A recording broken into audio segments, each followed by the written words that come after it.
Após o envio dos satélites artificiais Sputnik 1 em 1957 e o envio da Explorer 1 em janeiro de 1958, muitos outros satélites foram enviados para orbitarem a Terra. Porém, os envios exploratórios não ficaram restritos aos satélites artificiais. Em 17 de agosto de 1958, os americanos já haviam iniciado um programa de envio de sondas espaciais para a Lua. A Pioneer 0 foi enviada para a Lua, mas sua missão falhou. E isso foi um fracasso? Absolutamente não! Na década de 60, foram enviadas aproximadamente 75 sondas espaciais, interplanetárias e satélites artificiais. E quais eram seus objetivos? Orbitar a Terra, chegar e pousar na Lua, em Marte e no planeta Vênus, além de realizar monitoramento do Sol. Já na década de 70, foram quase 55 objetos enviados para fora da Terra. Os equipamentos foram ficando cada vez mais modernos. O índice de sucesso, então, cada vez maior. E os destinos? Cada vez mais longe, chegando a Saturno e Júpiter com a sonda Pioneer 11. E quer um exemplo de determinação?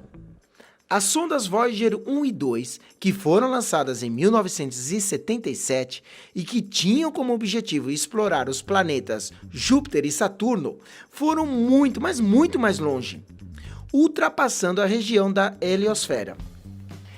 Professor, sem dúvida são muitas sondas e satélites artificiais enviados para o espaço. É muito lixo espacial sobre as nossas cabeças. Mas isso é um outro assunto. Em 19 de abril de 1971, o programa soviético mais uma vez marcou história. E novamente, antes dos americanos. A estação orbital Soyuz, que em russo significa saudação, foi a primeira estação colocada em órbita. Esse marco histórico abriu a era das estações espaciais, que serve então para acondicionar seres humanos lá no espaço para desenvolverem pesquisas em microgravidade. Da série Soyuz, após o lançamento da Soyuz 1, foram enviadas as estações DOS-2, Soyuz 2, Cosmo 557, Soyuz 3, Soyuz 4, Soyuz 5, Soyuz 6 e terminou com a Soyuz 7 no dia 7 de fevereiro de 1991. E nesse meio tempo, os americanos também enviaram suas estações espaciais. Lançada em 14 de maio de 1973, a Skylab foi colocada em órbita sem tripulação. Após constatarem um defeito nos painéis solares que impediam a geração então de energia elétrica, foram enviados 3 astronautas para realizarem o reparo.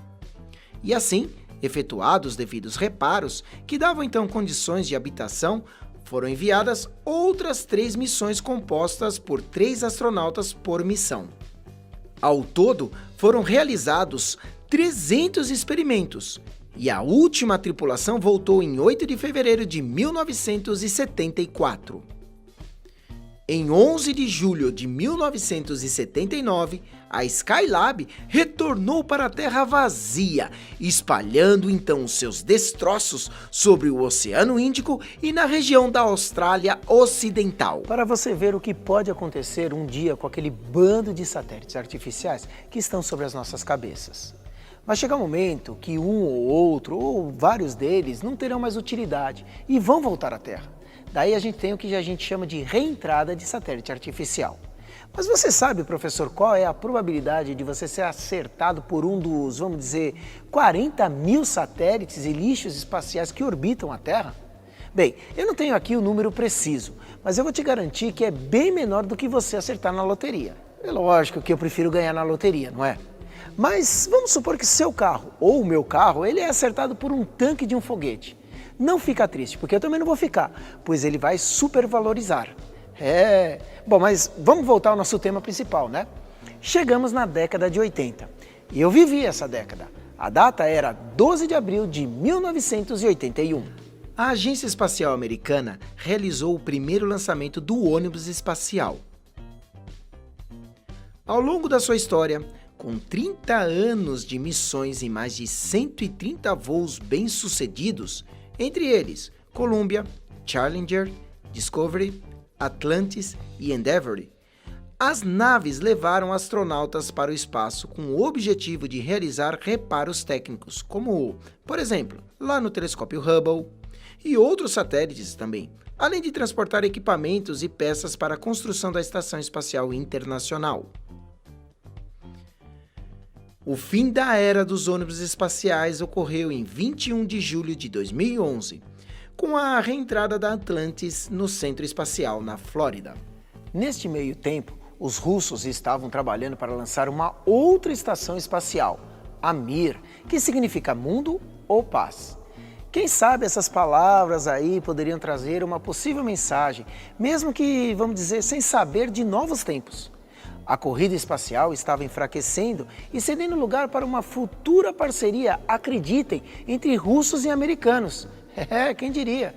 E de fato isso ocorreu com o projeto da Estação Espacial Internacional, após a queda da antiga União Soviética em 1991. Lançada na madrugada de 20 de fevereiro de 1986, no Cazaquistão, a Estação Espacial Mir foi sendo montada aos poucos enquanto orbitava a Terra. Em 23 de abril de 1996, o último módulo foi instalado e a terceira geração das estações espaciais chegou a completar 16 voltas em torno da Terra no único dia.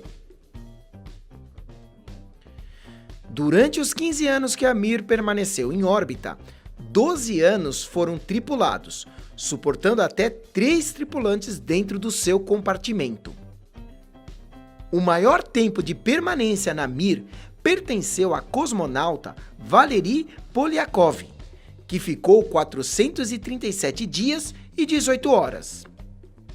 Em 21 de março de 2001, a Estação Espacial Mir foi desativada e também retirada da órbita terrestre.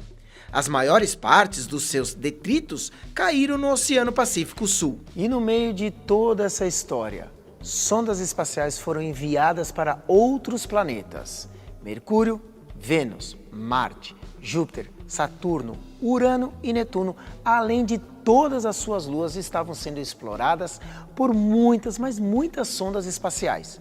Mas, como sempre, o homem queria mais.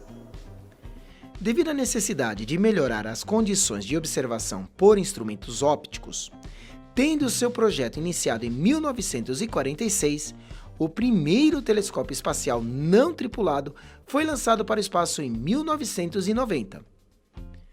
Numa altura que varia entre 557 a 561 quilômetros da Terra, o Hubble só começou a coletar imagens em 1993. Devido a um erro na construção do seu espelho, as imagens não tiveram o resultado esperado e, apenas em 1994, quando o telescópio passou por uma atualização e com a ajuda de espelhos auxiliares, foi possível então extrair toda a potencialidade do equipamento, explorando sua capacidade de coletar belas imagens do espaço que seriam impossíveis de serem registradas aqui da Terra. E finalmente chegamos à Estação Espacial Internacional. Muito, mas muito importante. E você, professor, sabe o motivo? Além de selar a união entre russos e americanos, foi bem na ISS, a Estação Espacial Internacional, que o astronauta brasileiro Marcos Pontes esteve. Mas olha, antes de falarmos do Marcos Pontes, vamos aprender um pouquinho sobre a ISS, ou, como queira, né, a Estação Espacial Internacional. Em 1998, iniciou a primeira etapa de montagem da Estação Espacial Internacional. Como essa estação espacial é modular, ela já passou por diversas configurações e pesos. Além disso, por ela já estiveram diversos astronautas de muitos países. Uma verdadeira parceria global em prol da pesquisa no espaço.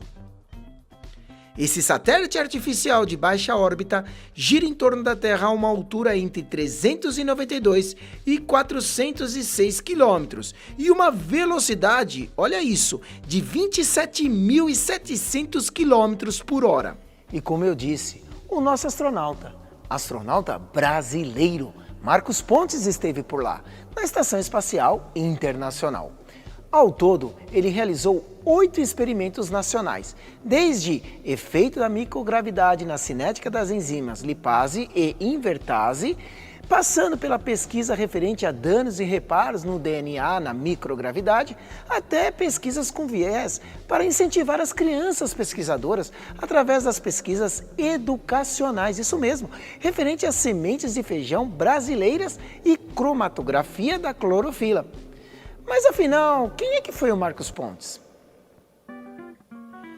Nascido em 11 de março de 1963, lá na cidade de Bauru, no estado de São Paulo, Marcos Pontes percorreu uma longa trajetória de estudos até então se tornar o primeiro astronauta brasileiro.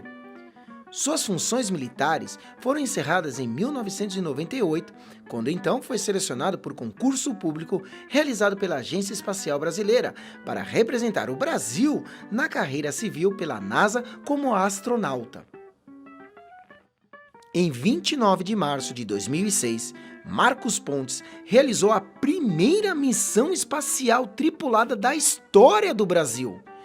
O nome? Missão Centenário. Essa foi a maior homenagem internacional ao centenário do voo histórico de Santos Dumont, que em 1906 fez o primeiro voo no avião 14 bis. Durante os 10 dias que permaneceu no espaço a bordo da Estação Espacial Internacional, Marcos Pontes realizou montagem, manutenção e configuração de sistemas e também execução de experimentos científicos do Brasil e de outros países participantes do programa. Ao contrário que muitos pensam, não é apenas os Estados Unidos que fazem pesquisas espaciais. Nesses tempos modernos, diversos países como a China, Índia, Brasil também e muitos outros têm suas agências espaciais. No Brasil, nós temos o Instituto Nacional de Pesquisas Espaciais. Em agosto de 1961, foi criado o Instituto Nacional de Pesquisas Espaciais, de sigla INPE. Localizado no estado de São Paulo, mais precisamente na cidade de São José dos Campos, entre suas diversas finalidades, o INPE deve então promover estudos e pesquisas científicas, desenvolver tecnologia, atividades operacionais e também capacitação de recursos humanos nos campos de ciência espacial e da atmosfera, da observação da Terra, da previsão do tempo e estudos climáticos, da engenharia e tecnologia espacial e áreas do conhecimento correlatas. Nos seus anos de história, o INPE então realizou diversos feitos, como por exemplo, trabalhos pioneiros nas áreas de meteorologia, comunicação e observação da Terra, e também desenvolvimento de satélites para coleta de dados ambientais em solo nacional. Entre os satélites, destacam-se o SCD-1, lançado em 1993, e o SCD-2, lançado em 1998. Após esses, outros satélites também foram desenvolvidos no INPE, como por exemplo o CIBERS-1, CIBERS-2 e os SACI-1 e SACI-2. Além do INPE, se destaca também a Agência Espacial Brasileira, que foi instituída em 1994, sendo essa uma autarquia do governo brasileiro de natureza civil e vinculada ao Ministério da Ciência e Tecnologia. Sua finalidade é de promover o desenvolvimento das atividades espaciais brasileiras de forma descentralizada. Muito bem, chegamos no final da nossa primeira aula, a história da astronomia e astronáutica contemporânea. Agora vamos caminhar para a segunda aula e o tema, origem do universo. Mas também iremos aprender sobre como se formaram as galáxias e como se formaram os planetas do nosso sistema solar. Eu espero você na nossa segunda aula. Um grande abraço, até lá e bons céus para todos nós!